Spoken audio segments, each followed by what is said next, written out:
and welcome back to a very special edition of GNAT-TV's In-Depth series. I'm Andrew McKeever, the news director at GNAT-TV's News Project.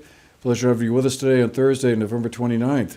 We have a special two-part, one-hour-long show today involving two individuals who will be speaking on opposite sides of the firearms issue. Conor Casey is the executive director of Gun Sense Vermont, and Chris Bradley is the president and executive director of the Vermont Sportsmen's Federation. And they'll be speaking on different sides of the whole firearms issue and what we should see in terms of rules and regulations surrounding that. Hope you find the program interesting, and thank you very much for being with us today. Okay, well, today we're really pleased to have with us Chris Bradley, who's the president and executive director and the registered lobbyist for the Vermont Federation of Sportsmen's Clubs, which was formed in 1875. And Chris, we're really glad to have you with us today. Thank you very much for making the time to be with us to talk about this important subject and issue. My great pleasure. Thank you very much for the invite. Oh, well, I guess, I thought we could start maybe, kind of in the big picture level of this very complicated subject, it seems like, and certainly one that generates a lot of passions on all sides. But let me just ask you, what is the view of this Federation of Sportsmen's Clubs here in Vermont about what the rules and regulations around gun ownership should be? Should there be any changes to what we have going on now, or is what we have in terms of rules and regulations here in Vermont basically, you think, satisfactory and in a good place? Well, above and beyond everything else, laws that are passed should be in compliance and conformance to both the state and federal constitutions. Unfortunately, at this point in time, that is not the case in Vermont. If you are not aware, we are actually poised to file a lawsuit challenging not only the mag ban, but also the 72-hour waiting period that was just enacted this session. We find these laws repugnant to the Constitution, well-intended though they may be. People have rights. And one of the we all have a right to self-defense, and all of us live in a nation of laws that are governed by our Constitution. Now, recently, things have changed in the Constitution after years and years and years of having a Supreme Court with a notable liberal leaning. We now have a Supreme Court with a notable conservative leaning. That has resulted in a case called New York State Rifle Pistol v. Bruin, which basically built on a previous decision called Heller, DC v. Heller. It didn't rewrite the rules of Heller, but it made them much clearer to inferior courts in our country. And we're seeing really a tsunami of challenges against bad laws, unconstitutional laws that perhaps, as I said, were well-intended, but when they step on the rights of honest and law-abiding citizens, they go too far. As an example, just if I may, we just passed a 72-hour waiting period. In Vermont, there's approximately 47,000 guns sold annually in Vermont to Vermonters every year. Across the last 10 years, we have not seen a notable increase. In fact, it's been quite steady. The number of suicides, they average about 70 per year. And I'll be the first to suggest that firearms play a very critical role, unfortunately, in suicides.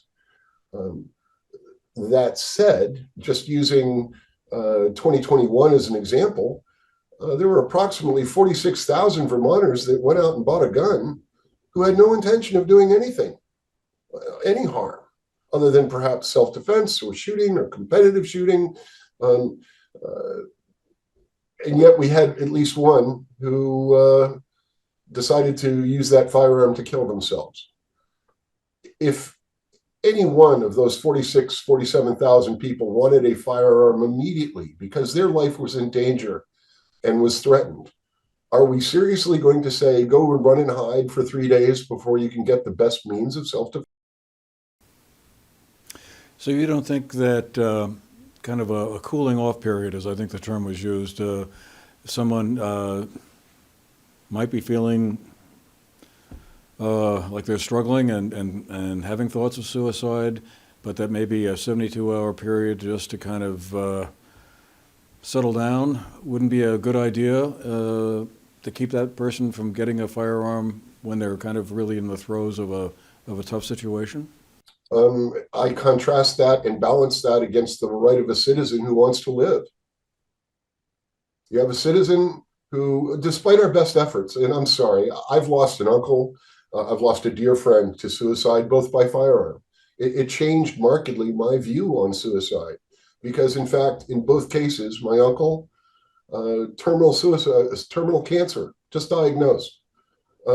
He did stage 4. He did not want to suffer the indignation of going through that. My best friend, two-time ranger in Vietnam, dosed with Agent Orange, had a progressive nerve disorder and decided that he wanted to end his life on his terms. And oddly enough, and I don't want to be cavalier about this, but Vermont is a suicide state.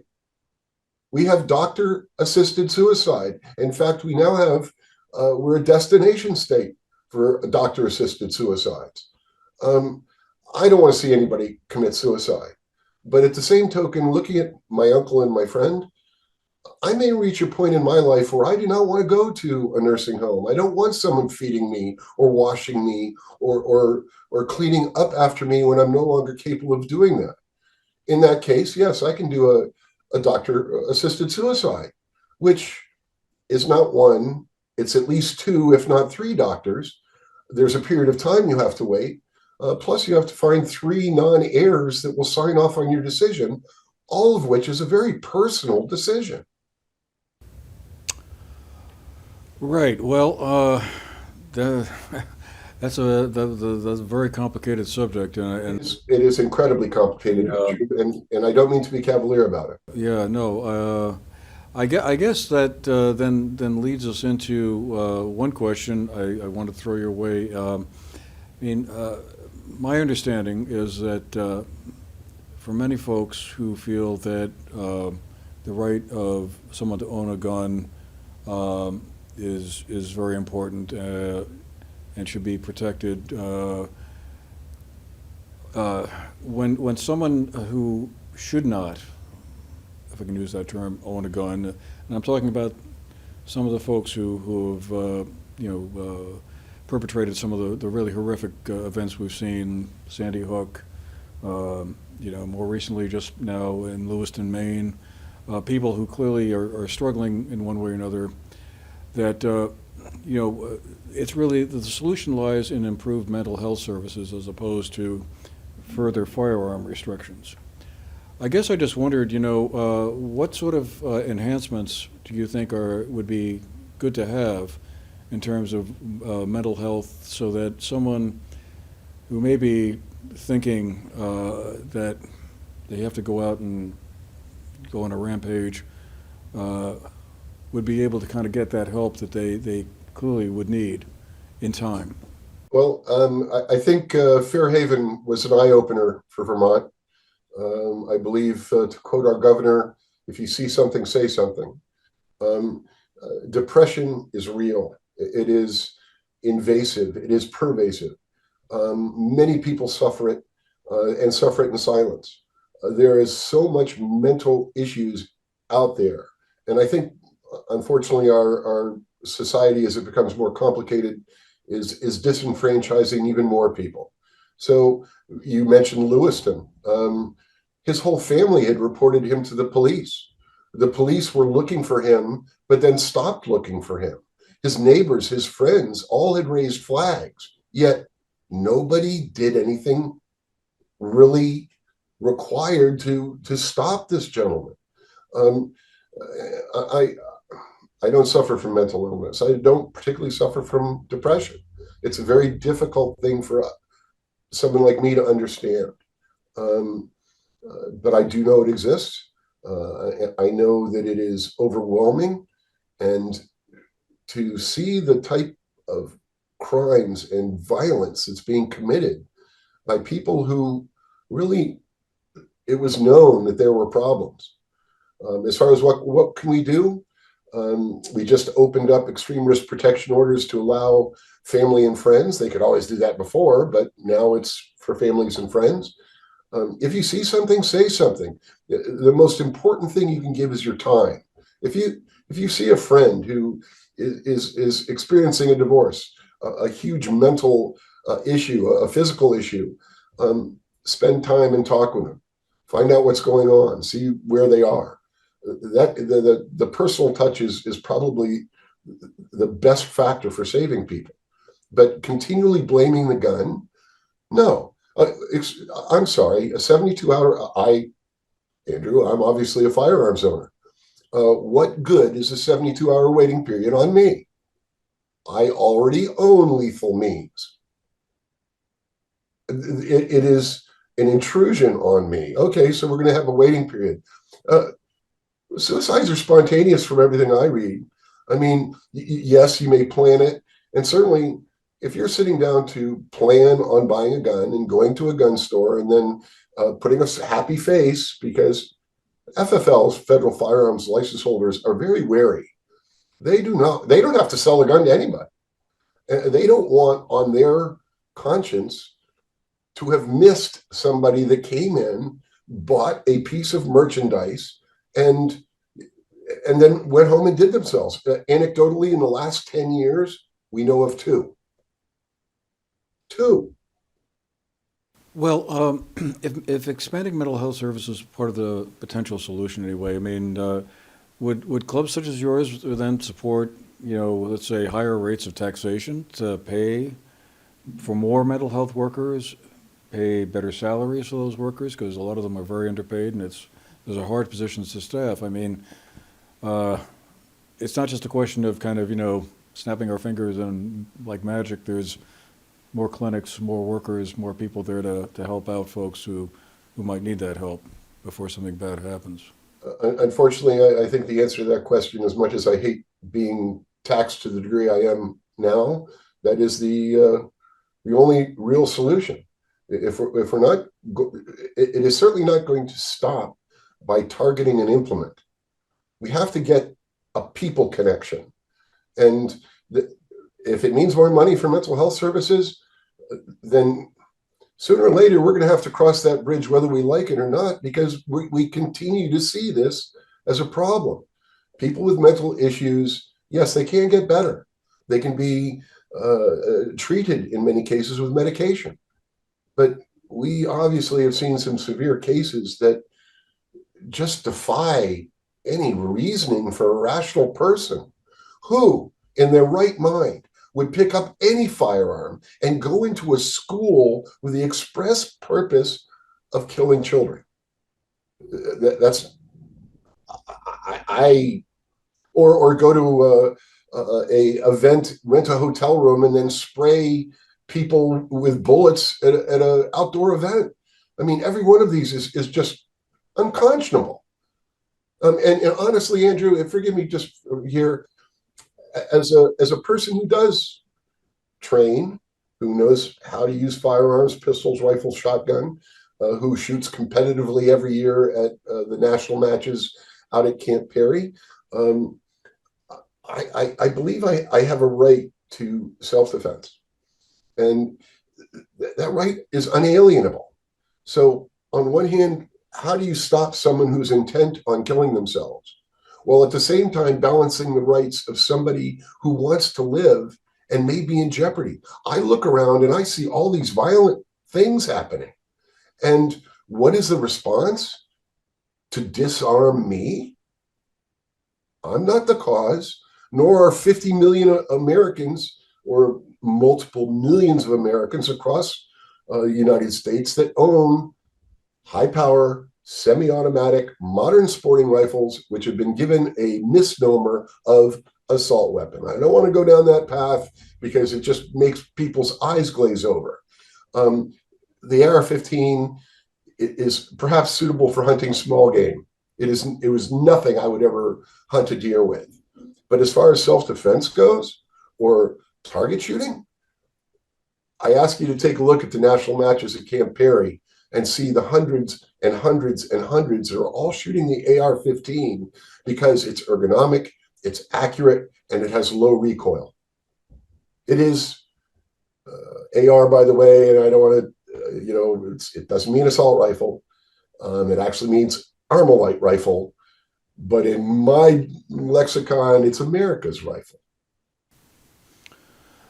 Well, I hear what you're saying, and I guess I'll just throw the question out. I mean,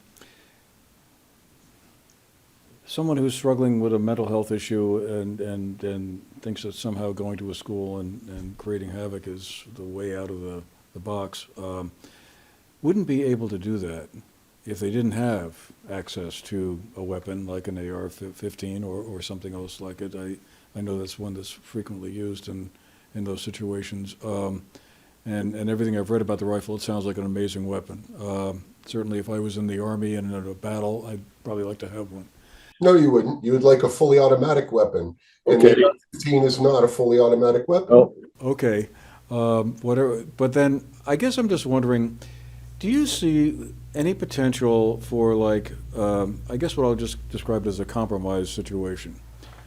For instance, I know many people here in my neighborhood who enjoy deer hunting or go out hunting, and I'm sure they have an array of rifles and shotguns, and they look forward to the hunting season, and that's great.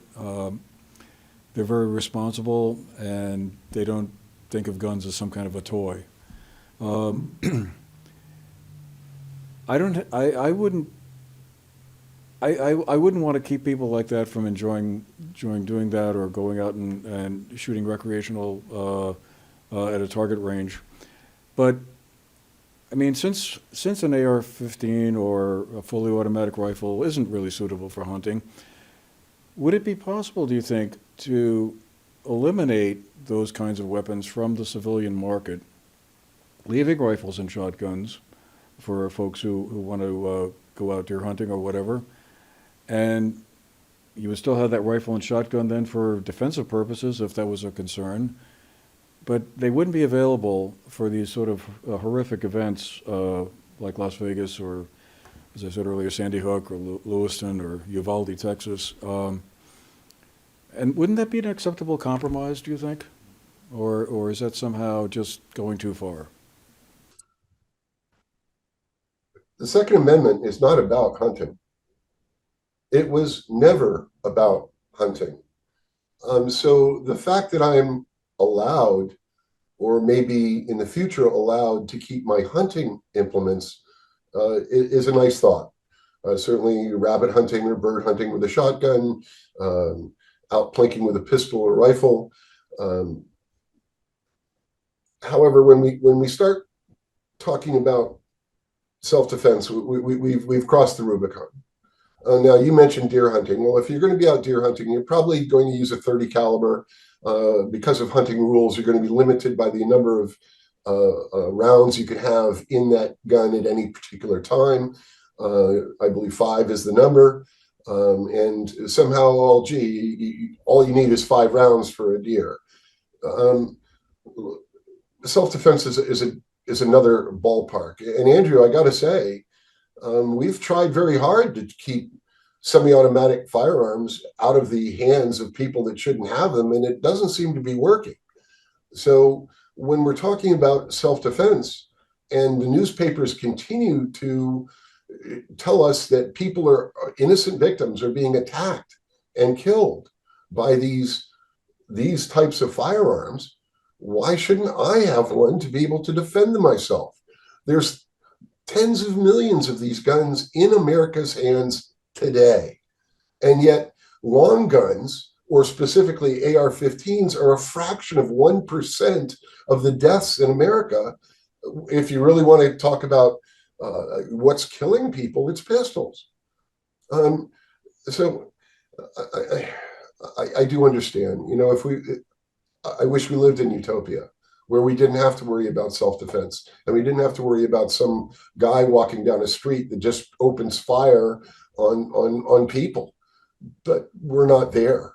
Honestly, Andrew, I look at what happened in Lewiston, which I believe both locations were gun-free zones. The yellow flag law didn't work. Nobody reported him. And he went in and did this. What is the only thing that would have stopped him? Other than a family member or somebody interceding beforehand, the only thing that would have stopped him is somebody who is competent that might have been able to respond with deadly force. Let me just shift gears slightly. There's two topics I'd love to talk about before we have to run.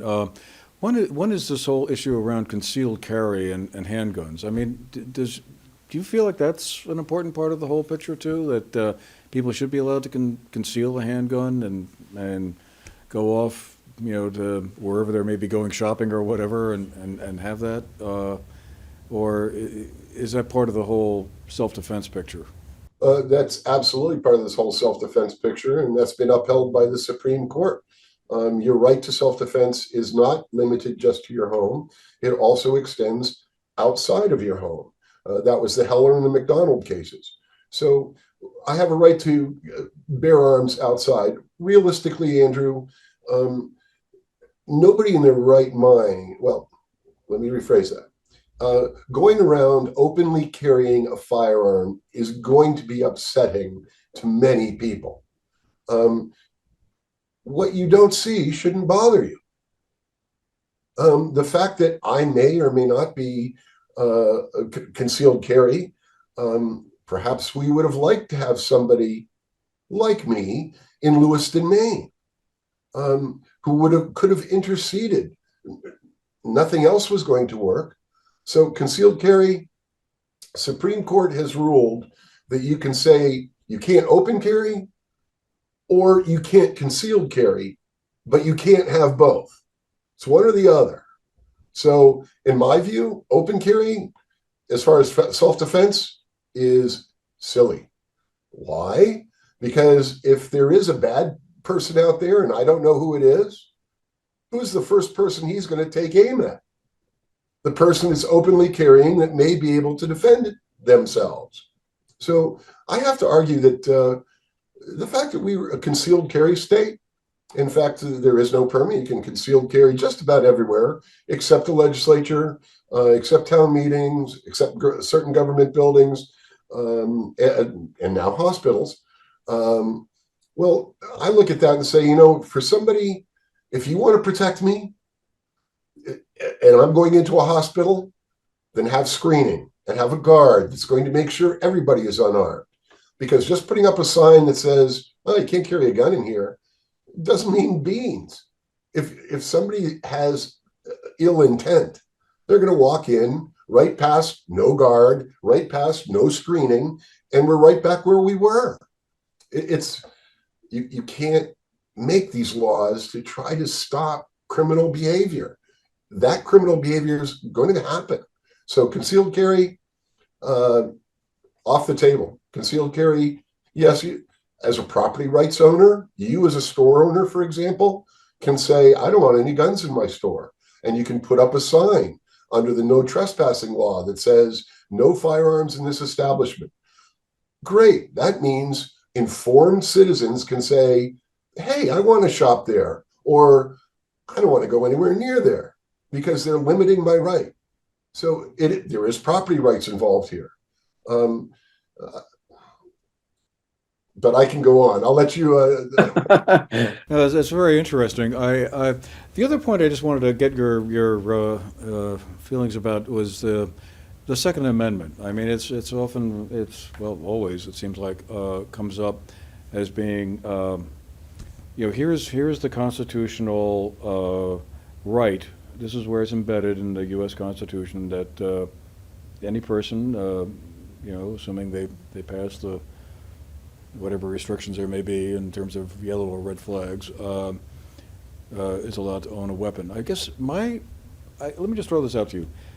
Number one, the Second Amendment was written when? In 1787, 1788, 245 some odd years ago. George Washington and James Madison and all those folks who were writing it then had no clue about what weaponry was going to look like now. They were thinking in terms of flintlocks and single-shot pistols and stuff like that. And they also speak about a well-regulated militia being important. And that's understandable to me because back then, the infant United States could have been invaded by a foreign country, whether it might have been Great Britain or France or Spain, and we didn't have a standing army at the time, and relied on citizen soldiers to, put down the plowshares and pick up the muskets and go off and defend the country. But obviously now we have a standing army. We don't need citizen soldiers to spring to the rescue immediately.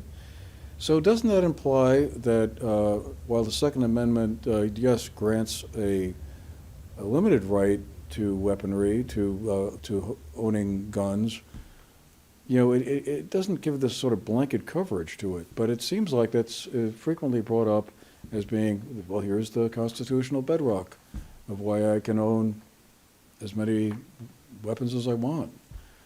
I mean, what is your feeling about that? Well, first of all, the Second Amendment is not unrestricted. There are current restrictions, the background checks being one of them. Certainly, I guess I'm going to jump back a couple of points you made. Self-defense was a pre-existing right. The fact that it made it into the Bill of Rights immediately after our Second Amendment, our First Amendment right, was not an accident. Two, at the time of our founding, there were such things as repeating firearms. This was not an unknown concept to our founding fathers. There was a Giordani rifle used by the Austrian army. There was the puckle gun. There was several firearms that were repeating in nature that pre-existed the founding and our forefathers. So this was not an unknown thought. Now, switching gears, our forefathers could not have envisioned television, telephones, fax machines, smartphones, and yet somehow the First Amendment has stood the test of time. And along the way, the Second Amendment has been summarily infringed. And I'll give you an example, Andrew. You're a media specialist. Andrew, you can say anything you want on the air after you've waited 72 hours. Well, there's good reason for that. We want you to consider what you're saying and not offend anybody, whatever it is. The First Amendment has stood the test of time for all the technological innovations. Why is that not applying to the Second Amendment? Second Amendment's single shot firearms? No. If you're looking to defend yourself, frankly, one of the most important things, number one, you're going to want a semi-automatic firearm. That's either a semi-automatic pistol, semi-automatic shotgun, or semi-automatic rifle. Period. Start new sentence. That is the best choice for a self-defense gun because you may be facing multiple attackers. You're certainly not going to be calm, so you're not going to be in your be able to aim as precisely as you may want to.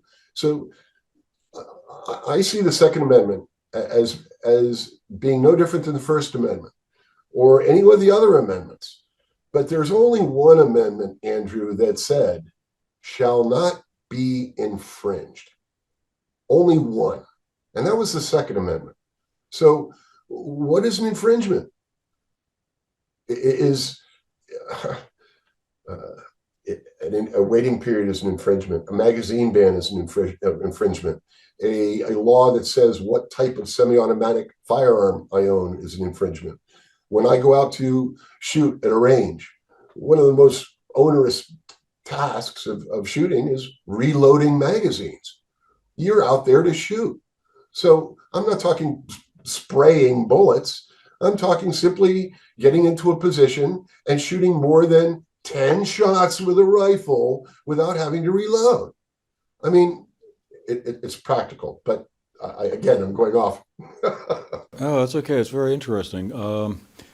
We're just about out of time here, but I just wanted to quickly ask you, this lawsuit you mentioned at the start of our conversation here today, you're filing that in opposition to the legislation that was passed by the legislature last year. Well, 2018, they passed a magazine ban. We challenged that. We filed a challenge 1 week after it was signed on the State House lawn. Unfortunately, ours was a civil case. A individual prompted a criminal case. Their case made it to the Supreme Court of Vermont before ours did, and we lost under the Vermont Constitution. Bruin changed everything. We are filing in federal district court, and we are filing not only against the existing magazine ban, which was passed several years ago, but we're also challenging the waiting period. And really, it's fairly quite simple. What the Bruin decisions did was to say, what did the founding fathers have in mind when they were creating this?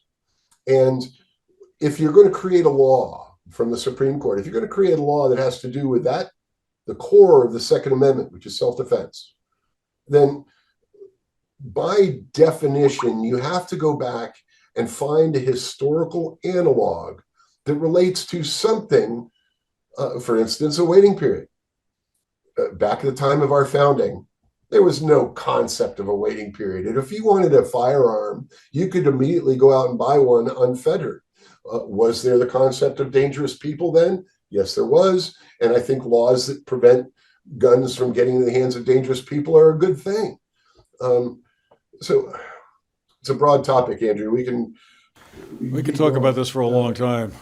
But unfortunately, we're going to have to leave it there for today. But I'm thinking we may have to have you back, Mr. Bradley, and have a longer conversation about all of this. It's really quite fascinating and certainly very timely. But unfortunately, the clock says it's time to go. But I do want to thank you again for your time and for sharing your thinking on this very important subject. And, well, we may not... This may If not... I could make one parting comment, sir, I think the part of the solution to this, let's enforce the laws that are already on our books. Laws that say shall be punished, and let's have some prosecutors that actually take that to heart. Bad people should not be in society among us. There are laws for this. Let's use them. Okay. Well, no argument there. All right.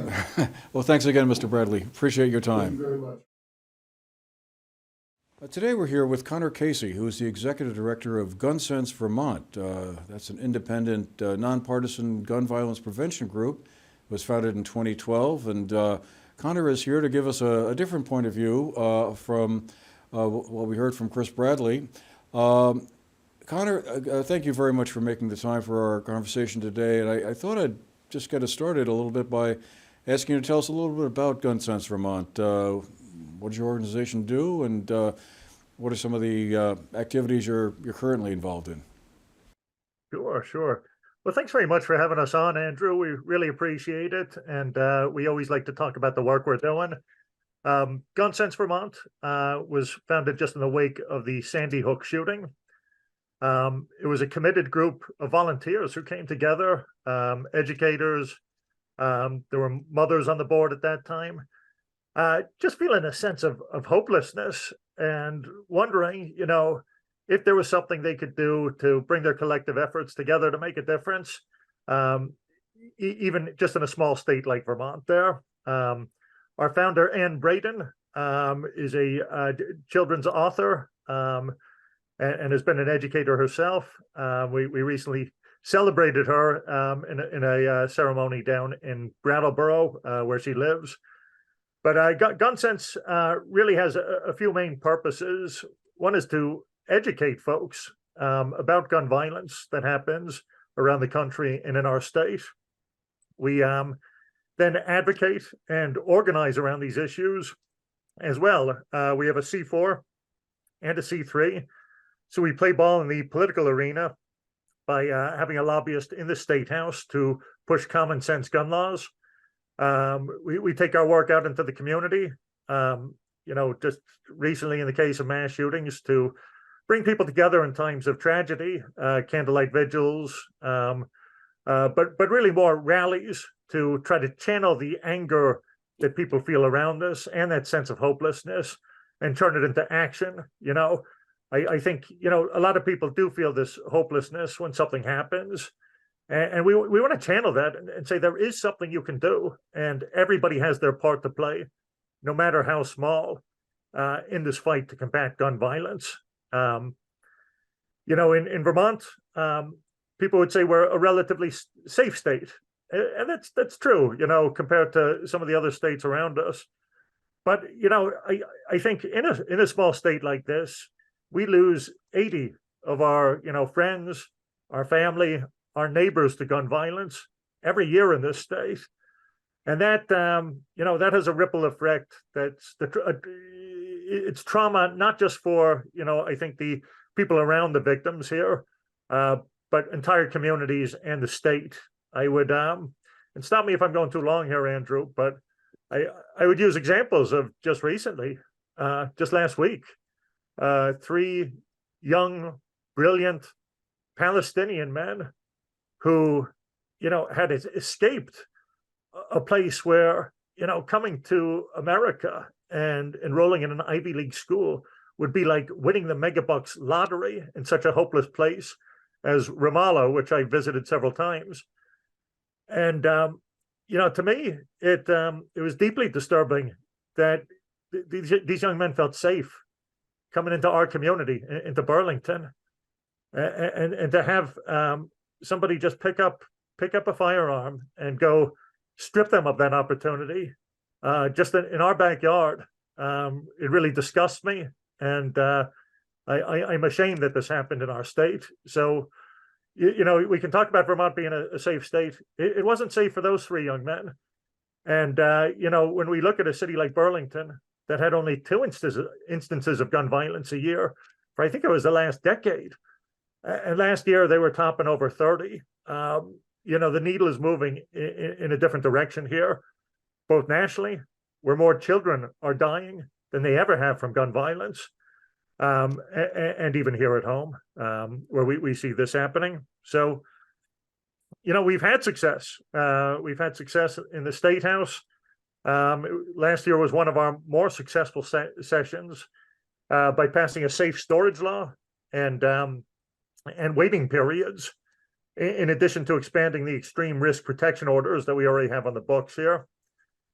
But I think our work is far from done, and we really need to examine not just the firearm laws, but we have to have a curiosity and ask why.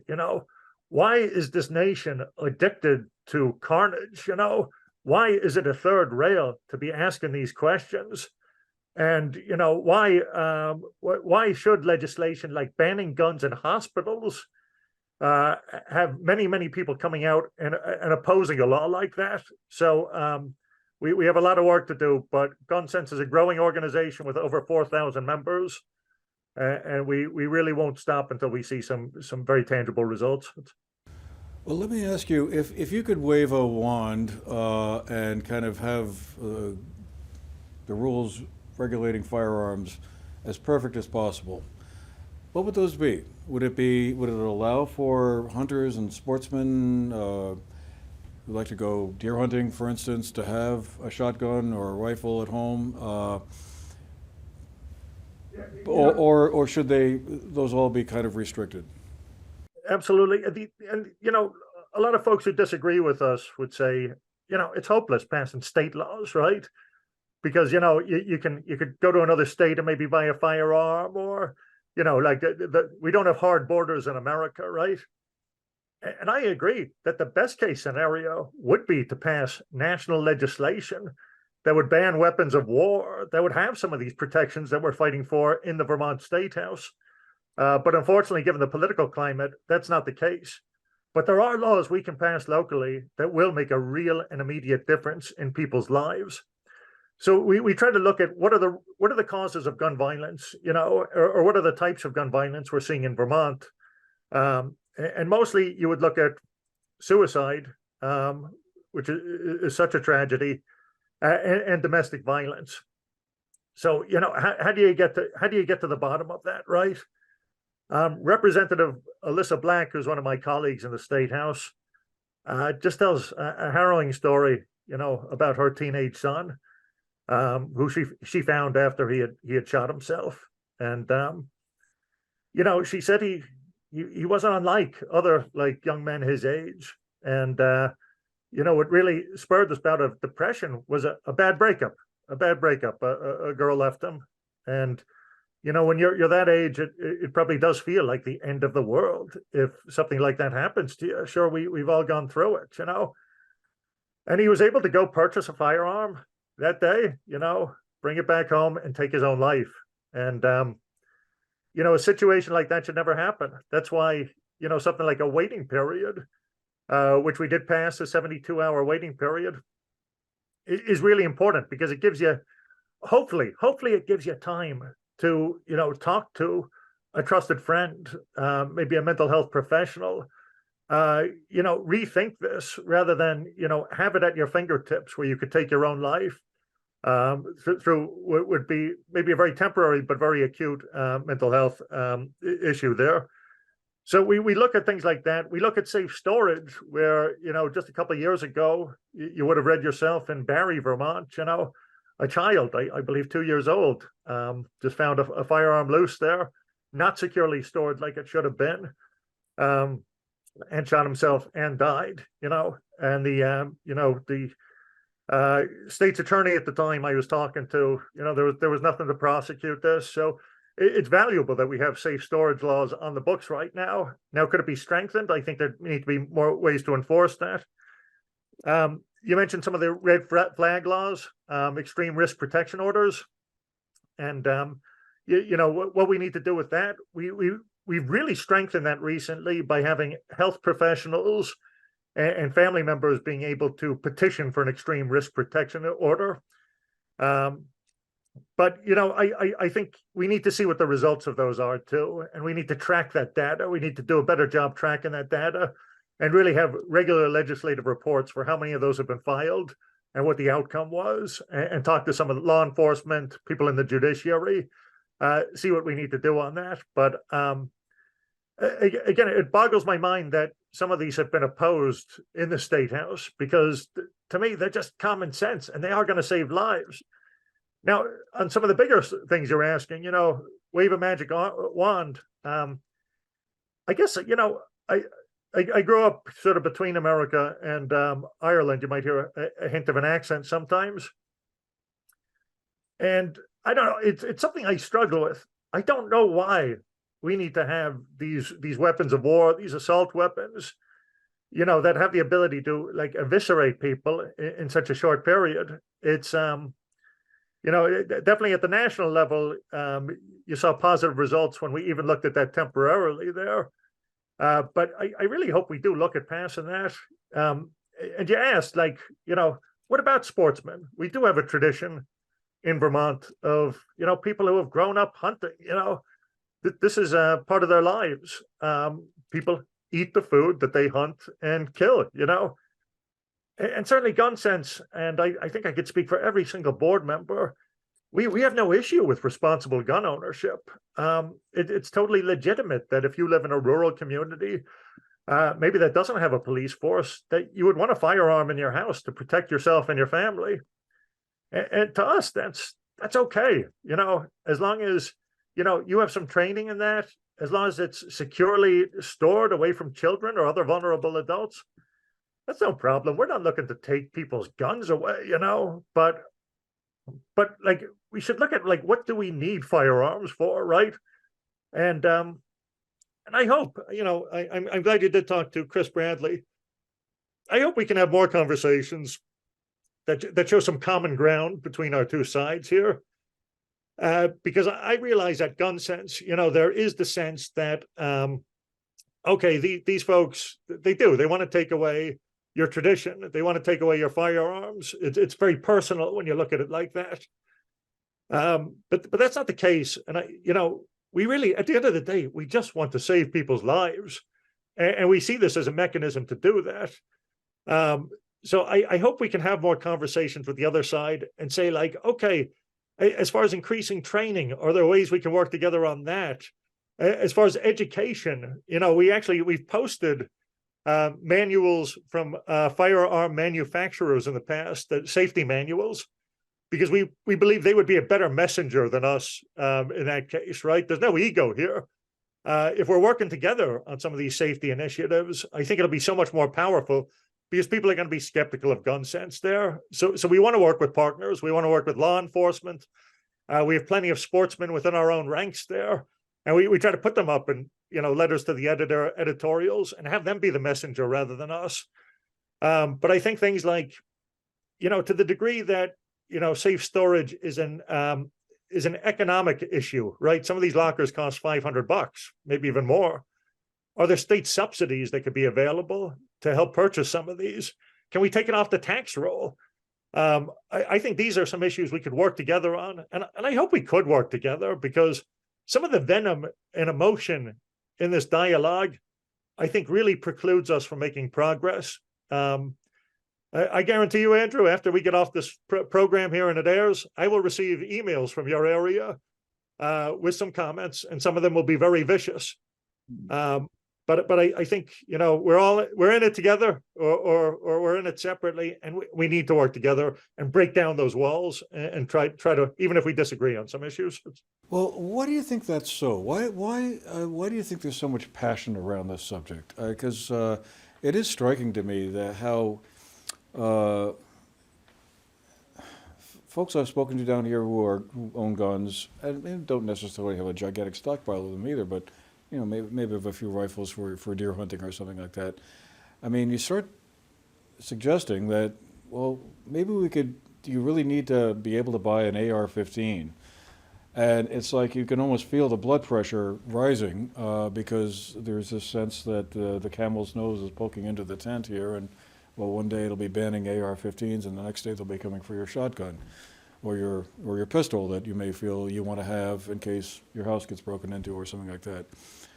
What is it about this subject that just seems to kind of stir that level of, passion is the best word I can think of. It's fascinating to me as well. And I try to put myself in the shoes of somebody who comes at it from that perspective. And I think, what issues do I hold really dear to me? I grew up sort of in the labor movement, right? I worked for the Vermont State Employees Association, NEA in Vermont here. And to me, labor is very near and dear, and part of the fabric of our country here.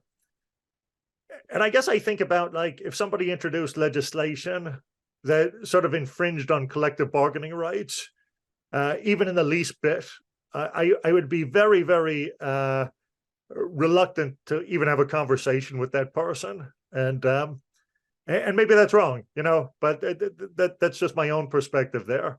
Or I think of, like, maybe reproductive rights, right? If somebody wanted to have a dialogue on, how we could temper back reproductive rights, I feel like maybe I'd be a little bit angry even on that, So the folks on the other side they are not villains, they are not. And I think if we treat people like that, and I have seen people on our side do that, be a bit derogatory towards folks who have these traditions that they've grown up with. They associate that with their family and great memories from their childhood. If we're vilifying people like that, they're never going to listen to us. And the only way we move the needle is to change people's minds. And it's so hard to change people's minds on something like this. It's not necessarily going to be a debate that they listen to that moves them in one direction or another, because they're so entrenched in it. And unfortunately, what changes minds, and we see this every day, is a tragedy happening that you're connected to. You saw the congressman in Maine do a complete 180 on his position there on some of the gun laws just a couple of weeks ago with the Lewiston mass shooting. What brought me to this issue was I was working with the teachers union in Connecticut. And we talk about a collective trauma. I was there during Sandy Hook. And, everybody knew someone in Newtown. And even if it wasn't the victims, you knew somebody who was in the building that day, or somebody attached to it. And I think when it's that close to you, you can't help but like sort of rethink your position on this and maybe come at it with a more open mind. Here's the thing, Andrew. It's, I look at what's happening nationally, and people say it can't happen here. I look at like the Tops supermarket in Buffalo, New York. I look at like the Uvalde school in Texas. And I think that's not, the Tops supermarket could be the Shaw's down the street here in Montpelier. That school could be like Montpelier Middle School, just yards from my house right now.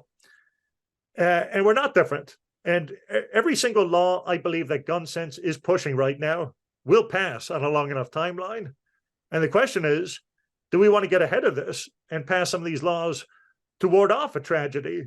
Or do we want to let the tragedy be the catalyst to pass this legislation? And I try to raise that point as often as possible.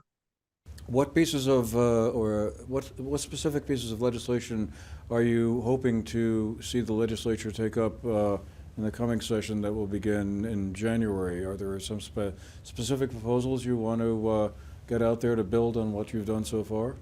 Absolutely. I think, assault weapons ban it's always going to be on our agenda because we find it egregious that you could purchase weapons like these. We want to be realistic too. This is the second half of a biennium. We had a very successful session last session, and we also believe like some of the laws we have passed aren't as strong as they could be. One of these being a law that we passed 2 sessions ago, closing what's called the Charleston loophole. I don't know if you'd be familiar with that, Andrew, or if the viewers would, but this relates to Dylan Roof, the young man who shot numerous people in a church in South Carolina there. He received a background check, but by federal law, you will get your gun if all the background checks don't come back within 72 hours. So there were other background checks coming from other agencies, right, that weren't flagged at that time. And the belief is that Dylan Roof would not have been able to purchase that firearm unless you went through the process and closed what we now call the Charleston loophole and said, you don't get the gun until everything comes back, right? So we extended that to a couple of weeks in Vermont. But, some of the domestic violence cases, some of those take longer to come back. So we'd really like to close the Charleston loophole and say, you don't get the firearm until you've gone through a rigorous background check, looking at all agencies there. So that's one we'd like to tighten there. And would that involve all firearms, so from pistols to AR-15s, or would it be limited to certain types of firearms? Yep. And, we could see this as an inconvenience in some cases, but it's an inconvenience that could save lives, it's, another issue we're looking at right now is permitting, right? And I think that resonates with people because, sure, you need a license to drive a car, right? You should need a license to buy a firearm of any case, and we should be able to keep track of everybody who owns them, which firearms are out there right now, just to help law enforcement. And, the permitting process would also come with a waiting and vetting period as well, just to make sure, you weren't a danger to yourself or others. We find this very reasonable. Some issues coming up here, and they might be smaller, but I think they're very important. Or, we're looking at, elections, and elections in our country are more volatile than they've ever been there. And there has been a movement in some states across the country to ban firearms in polling places, I think this might be one to really look at there. We have a law in the books. I don't like to use the language so much, but I will, just because people might be familiar with the Sportsman's Bill of Rights. It's ingrained in statute right now. And, I would call it more a preemption law that we have on the books that was passed by the NRA in numerous states across the country there in the 80s. And what the preemption law does is it precludes municipalities from passing their own ordinances or charter changes around firearms, right?